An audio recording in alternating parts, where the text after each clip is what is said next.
think the first thing that you were saying is education is an important component, looking back at history.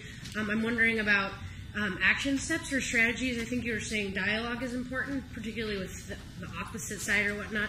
I'm wondering, though, if we look back and we look at sort of how we got ourselves into this big mess, what is at the root of that we change? Is it getting people involved, citizens aware of what's happening, and somehow organizing them to exercise their rights? Or is it that now we have a political system where only the rich can get anything, so we have to change campaign finance? And what are sort of the root causes that we would have to change? I mean, I think one of the great battles, I mean, it's funny with the way Kathy was describing her time at Loyola and watching people protest. I mean, people could accuse me of being, naive or soft-hearted or something, but, after years of, and I'm not that old, but I've spent a good part of my adult life around social justice struggles, I've really come to the conclusion that, in the way that Rumsfeld said and Bush said that you have to go to war with the army you have, not the army you want, we have to go to nonviolent struggle with the folks and the movements and the ideas that we have and try to expand them. It's sort of the immoral, it's the moral equivalent of of their strategy. So we could say, well, look at how few people are involved with this, or there's this guy and a couple of other people in Illinois that are organized against Blackwater, and then there were those people in California. But is any of this really effective? Yeah, it's what the minister from this place said at the beginning, quoting Margaret Mead. The idea that it's a small group of people. The greatest admiration I have for anybody are those people who have the audacity when it's not popular, when they're being heckled, to be that handful of women in their 60s out in front of a federal building when it's pouring rain and saying, we're going to stand out here and protest against it. I mean, we have to get beyond the arrogance of thinking that unless we're able to just bring down the machine in an instant, that what we're doing doesn't mean anything. Those people in that tiny town of Potrero, California, stood up against one of the most powerful war profiteers on planet Earth and chased them out of their city. Blackwater spent $1 million trying to fight those people there, and they did it.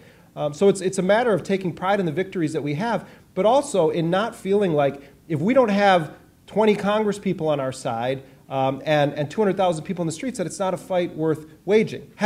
So what I would say is that the work that Dan and others and people do here with Clearwater and with social justice committees and peace action groups, all of that is of central importance to the conscience of this nation.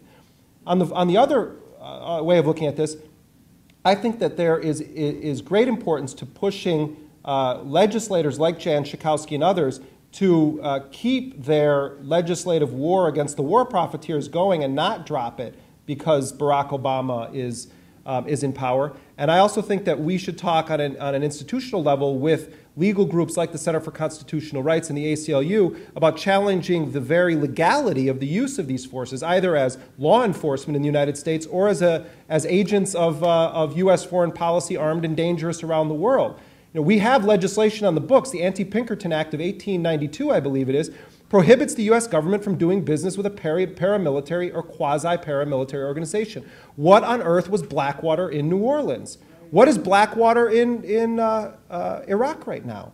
What is Triple Canopy, Obama's new firm? What are any of these? They're paramilitary groups that are on a U.S. government contract. Let's challenge the constitutionality of that. Let's keep the protests going. Let's keep the campaigning going. And yes, the public awareness is of central importance. When I talk about going to the other side, the most important group of people in this country, I think, to reach out to right now are veterans. Are people that have, I thought it was a bit shameful that John Kerry holds these hearings on Afghanistan the other day, and they had one vet, Rick Reyes from Los Angeles, who did make critical statements about the occupation of Afghanistan. No one from Iraq Veterans Against the War was invited to speak at that hearing. In fact, they're totally marginalized and sidelined, particularly by the Democrats in the Congress. And yet we have brave men and women who have been, young people, who have been in Iraq and Afghanistan and have articulated a very sensible policy in Iraq, and no one will listen to them. I've talked to pro-war veterans groups as well, and they also agree on this issue largely. They don't want these companies in the war zone. I do think we have the opportunity for some crossover politics here where we can get people that normally wouldn't be our allies to help mobilize on this issue of privatization. It hurts Republicans too in the rank and file, and that's the dirty secret in Washington that the leadership doesn't want people to know. It's not good for workers.